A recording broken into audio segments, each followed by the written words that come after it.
All praises to Yahweh, Ba'ashem Yahweh Shai, Ba'ashem Rakar Double honors to the apostles and the elders of Great Millstone, and Shalom to the elect to the nation of Israel. There's going to be a lesson talking about the MOTB, or the Charagma, also the device that's going to be put in people's hands or their foreheads that's mentioned in Revelation, the 13th chapter and the 16th verse, right? And speaking about that and going into how, in order for the real Israelites to even end up in the land of Israel, that was going to have to be made mandatory in order for the Israelites to end up back in their land. You've got people in the land right now that are claiming that they're the chosen, yet for some reason there's still wars on the earth. Yet according to the prophecies regarding the Israelites returning to the land, of true Israelites returning to the land, when the Israelites return to the land, there wouldn't be any more wars anymore. There'd be no more war. Yet it was like around about a month or 2 months, if I'm not mistaken, that after some people claimed that they was the Israelites and went into the land, there was a war like the next day, man.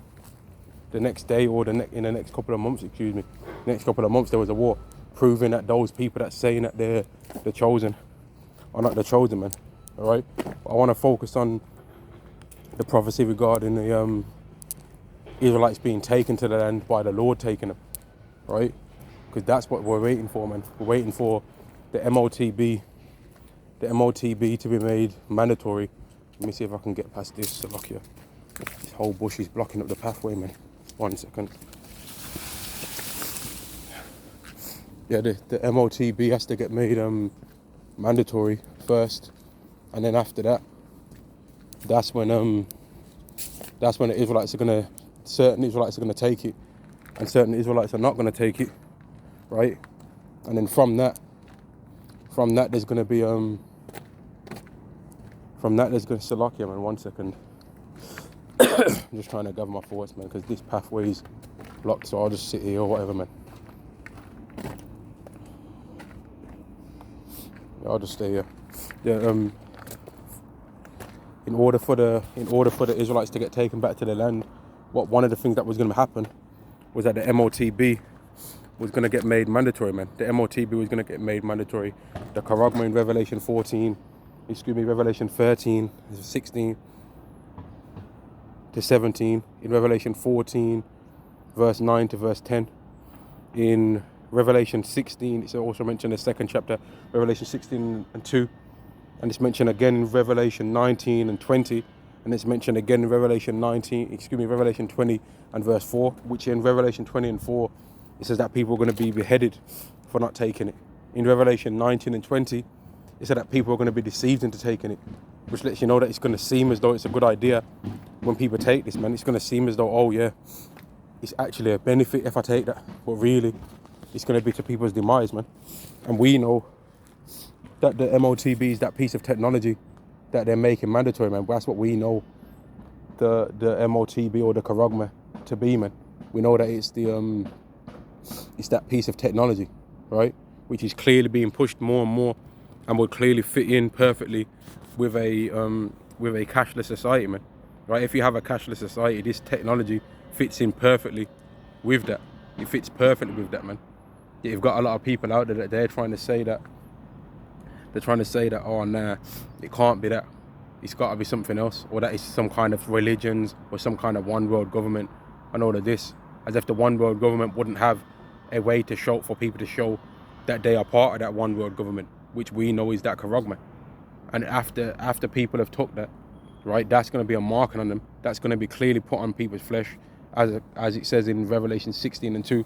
It's going to clearly be put on people's flesh to show that they took it. So all you people out there that are thinking, oh, I can take it, get the benefits from it, and then afterwards say, nah, I don't want to take it anymore. When they make that implant mandatory, if you take that, you're going to die. Right? There's no nice or happy or kind way to say it. If you take that, you're going to die. And there's a lot of people out there that because they've got a nice job, they've got a nice car and finance or whatever, they've got a house, they've got a wife that they think they're out of their league or whatever, they're going to do whatever it takes in order to maintain the comfort of the lifestyle that they've got for themselves.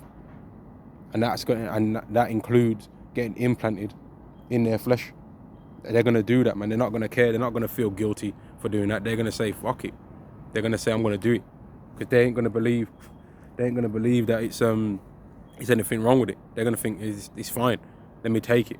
They ain't gonna say, you know what, I think that there's something dodgy about this. Whereas on the other side, there's gonna be Israelites that are gonna say, you know, I'm not taking this. I'm not selling my soul to the devil to take this thing. I'm not going for that. There's gonna be Israelites that are gonna be prepared to die and have their head chopped off rather than take that, man. And the more you love this world and the more you think, oh, there's something nice down here or there's something peaceful down here, the more likely it's going to be that you're going to take that. And there's a lot of people that are going to take it. There's a lot of people that, like I said before, that because they're rich or whatever, they're going to say, you know what, let me take it. Or there's a lot of people because they might be tough, I think they're a tough guy and they don't want to lose their image of being a tough guy. They're going to take it as well. There's several people that are going to just give in and show themselves to be weak, man. And there's other people that are going to show themselves to be strong in that day. But back to the topic, again a bit further. Excuse me, Salakia, 1 second, man. I'm trying to think. When it comes to the mark being pushed on people, right? When it comes to that mark being pushed on people, it says that there's going to be a destruction. It says that there's going to be a destruction by where people are dying in flames, which is Revelation 14 and 9 and 10. That people are going to be burnt with fire and brimstone in the presence of the holy angels and in the presence of the Lamb. But it also speaks about in Matthew 24 and around the 30th chapter that, and in that time shall the Son of Man come with the clouds of heaven and shall gather together the 4 angels from the 4 winds of the earth. Gather together these elect from the 4 winds of the earth, and that destruction is going to be what's going to cause the Messiah to come with the angels and grab up the elect. That's what's going to cause for that to happen. Because if he was to not do it, then they would die. They'd die from the flames. But because he's going to come and gather them in that time, they're going to escape. And when they get taken up into the chariots, after they come back down to earth again, they're going to be taken to Israel. But a lot of people out there don't understand this, and they think that the Bible is some kind of joke, man. And they think that they think that they're chosen already in the land. Yet if they was, they'd be keeping the laws according to Hebrews the 8th chapter and according to Jeremiah the 31st chapter. If they was, they'd be making us keep the laws according to Isaiah the 2nd chapter and Micah the 4th chapter. Again, if they was the chosen, there wouldn't be no more wars again in the world. But right now in Ukraine, there's a war between Russia and Ukraine right now. So clearly, those people are not the chosen. Clearly, those people are not who they say they are.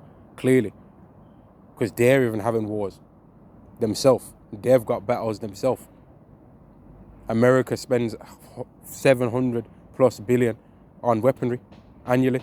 So how can Isaiah the 2nd chapter have been fulfilled? How can that be? It obviously hasn't been fulfilled, man. We're going to be the ones that are going to cause for this to happen, because we're the ones that push the laws. We're the ones that talk about righteousness in this world. Nobody else is talking about being under the new covenant. Nobody else is talking about keeping God's laws perfectly in the kingdom. The Christians don't even speak about God's laws being part of the kingdom of heaven. They don't speak about that, man. They don't say that you're going to have to be having a beard in the kingdom. They don't say you're not going to be eating pork in the kingdom. They don't say there's not going to be no alphabet, LG stuff going on in the kingdom.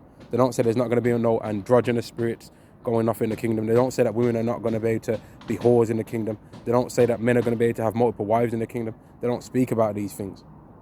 They speak about foolishness, man, and they speak about whatever kind of celebratory events they're trying to throw at their church, man. Right? The kingdom of heaven is going to involve Yahweh's laws. That's what the kingdom of heaven is going to involve. It's going to involve Yahweh's laws, man.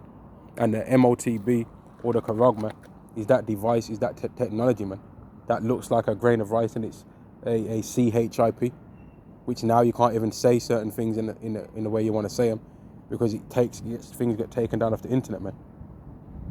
Things get taken down off the internet for people speaking the truth. And a lot of people are thinking that it's because there's some Andrew Tate or some Kevin Samuels burning out women. But the apostles of Great Millstone have been burning out women way longer than them.